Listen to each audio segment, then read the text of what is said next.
और टॉप 20 खबरों के बाद अब खबरों पर आगे विस्तार से बढ़ते हैं और बात करते हैं इस वक्त की बड़ी खबर की।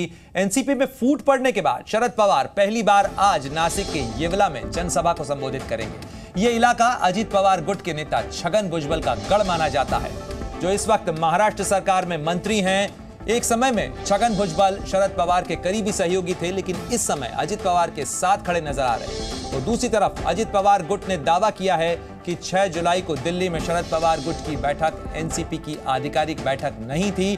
प्रफुल्ल पटेल ने एक बार फिर कहा है कि पार्टी और चुनाव चिन्ह दोनों उन्हें यानी अजित पवार गुट को ही मिलना चाहिए।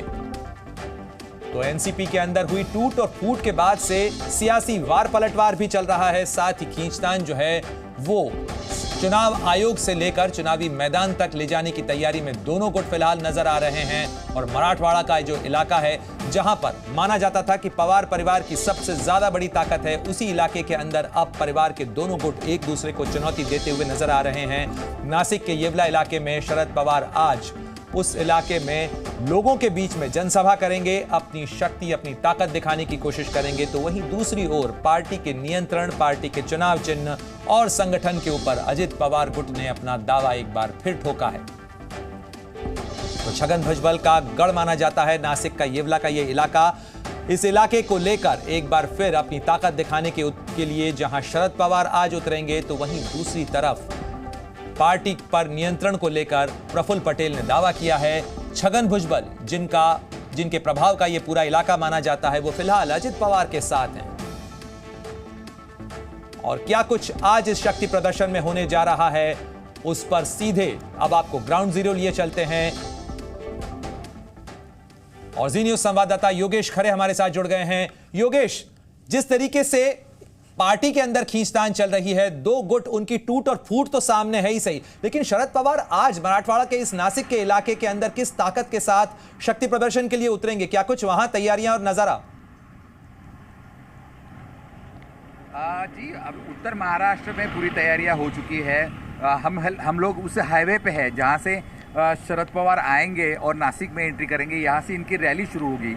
ये इलाका है इगतपुरी का इलाका, जो उत्तर महाराष्ट्र में आता है। उत्तर महाराष्ट्र से वो अपनी मुहिम की जो है वो शुरुआत कर रहे हैं। शरद पवार का जो गढ़ था मराठा मतदारों का, वो नासिक बना हुआ है। और सबसे खास बात ये है कि यहाँ पर उनके सबसे खास मंत्री छगन भुजबल ये यहाँ से नासिक से हैं। और नासिक के येवला मतदार संघ से जो जहाँ से वो चुनाव जीत के आए हुए हैं, उनके इलेक्शन कॉन्स्टिट्यूंसी से शरद पवार आज अपनी जो मुहिम है वो शुरू कर रहे हैं। अगर यहाँ पे देखा जाए तो यहाँ पे ओबीसी वर्सेस मराठा संघर्ष जो है वो नासिक में सबसे बड़ा है और सबसे इजी है शरद पवार के लिए। यहाँ के मराठा मतदारों को, उनका जो समुदाय है, उनको अपनी तरफ खींचना। तो पहला बार जो है वो शरद पवार छगन भुजबल पर करेंगे और उसके बाद जो है महाराष्ट्र के एक एक मंत्री को चुनेंगे। लेकिन जो शुरुआत हम देखते हैं वो शरद पवार की सबसे प्यारी जगह जो है वो किसानों का जिला ये नासिक है, जहां पर शरद पवार हर बार आते थे। प्याज का मामला होता है तो पूरे देश हिलता है, वो नासिक से हिलता है। यहाँ पर अंगूर की खेती सबसे बड़ी होती है, तो इसलिए किसानों को टारगेट करने के लिए, किसानों को अपने साथ लाने के लिए आज शरद पवार यहाँ से शुरुआत कर रहे हैं। योगेश, जिस तरीके से शरद पवार जमीन पर उतरने की तैयारी कर रहे हैं, शेतकारी से लेकर सहकारी के लिए ये पूरा इलाका जाना जाता है, इस इलाके के अंदर कौन वो लोग हो सकते हैं जिन्हें वापस तोड़कर वापस पार्टी के अंदर लाने के लिए दबाव बनाने की कोशिश शरद पवार की होगी आज? वैसे तो आज जो छगन भुजबल पूरी तरह से नासिक में छाए हुए थे।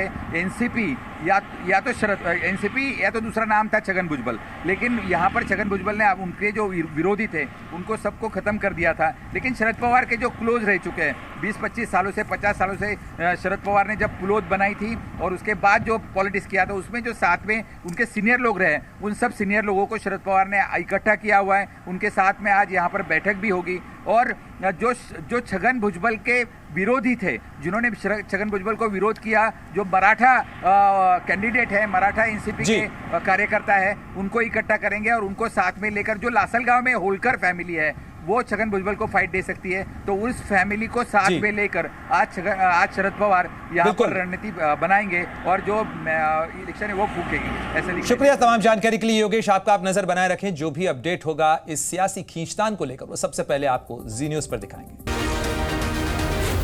जी न्यूज।